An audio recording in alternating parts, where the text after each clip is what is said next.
and upon thy servants, and upon thy people, and into thy houses.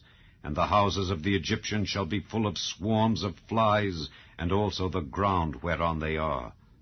And I will sever in that day the land of Goshen, in which my people dwell, that no swarms of flies shall be there, to the end thou mayest know that I am the Lord in the midst of the earth.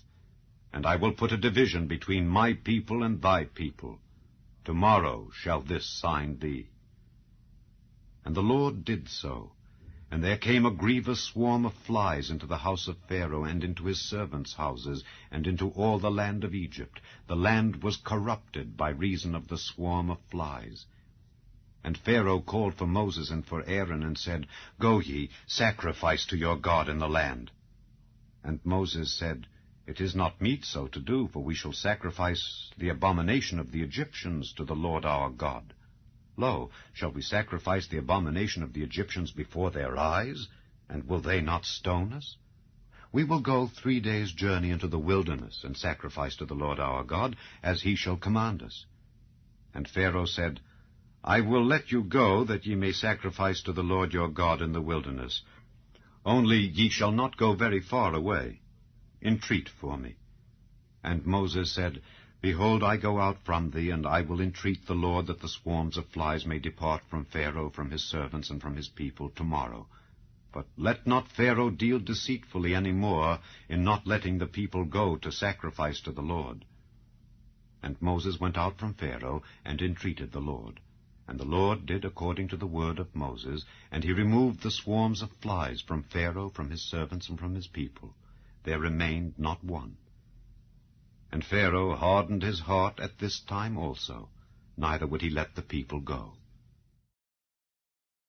Chapter 9. Then the Lord said unto Moses, Go in unto Pharaoh, and tell him, Thus saith the Lord God of the Hebrews, Let my people go, that they may serve me. For if thou refuse to let them go, and wilt hold them still, behold, the hand of the Lord is upon thy cattle which is in the field, upon the horses, upon the asses, upon the camels, upon the oxen, and upon the sheep. There shall be a very grievous murrain. And the Lord shall sever between the cattle of Israel and the cattle of Egypt, and there shall nothing die of all that is the children's of Israel. And the Lord appointed a set time, saying, Tomorrow the Lord shall do this thing in the land. And the Lord did that thing on the morrow, and all the cattle of Egypt died. But of the cattle of the children of Israel died not one. And Pharaoh sent, and behold, there was not one of the cattle of the Israelites dead. And the heart of Pharaoh was hardened, and he did not let the people go. And the Lord said unto Moses and unto Aaron, Take to you handfuls of ashes of the furnace, and let Moses sprinkle it toward the heaven in the sight of Pharaoh. And it shall become small dust in all the land of Egypt, and shall be a boil breaking forth with blains upon man and upon beast throughout all the land of Egypt.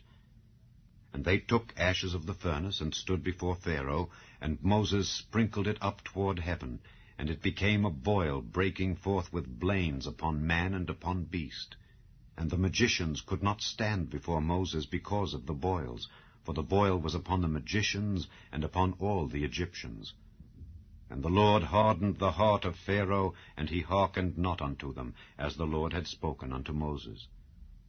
And the Lord said unto Moses, Rise up early in the morning, and stand before Pharaoh, and say unto him, Thus saith the Lord God of the Hebrews, Let my